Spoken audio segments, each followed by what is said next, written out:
Ancient Egyptian Legends by Margaret Alice Murray. Narrated by Matthew Schmitz. Preface. In this book I have retold the legends of the gods of ancient Egypt, legends which were current in the morning of the world, preserved to the present day, engraved on stone and written on papyri. I have told them in my own way, adhering strictly to the story, but arranging the words and phrases according to the English method, retaining, however, as far as possible, the expressions and metaphors of the Egyptian. In some cases I have inserted whole sentences in order to make the sense clear. These are in places where the story divides naturally into several parts, as in the Battle of Horus and the regions of night and thick darkness, where each incident, so like the one preceding and the one following, is kept distinct in the mind of the reader by this means. This repetition is quite in accordance with the style of Egyptian literature.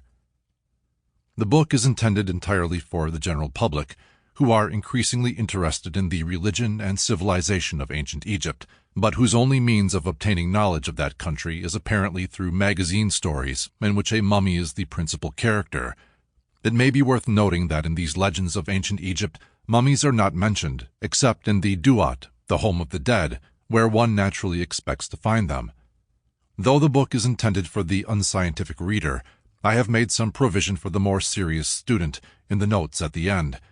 In these I have given the origin of the legend, the book or books in which that original is published, and the book where the translation into a modern language by one of the great scholars of the day can be found. Other translations there are in plenty, which can be seen in specialist libraries. Many of these, however, are of use only to a student of Egyptian literature and language. I have arranged the sequence of the stories according to my own ideas. First, the legends of various, one might almost say miscellaneous gods, then the legends of Osiris and the deities connected with him. Lastly, the legends of Ra.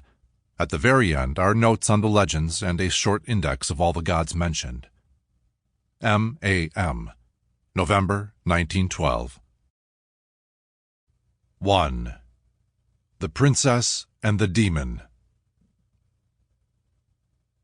It was in the reign of King Rameses, son of the sun, beloved of Ammon, king of the gods. A mighty warrior was Rameses, in the day of battle like to Mentu, god of war.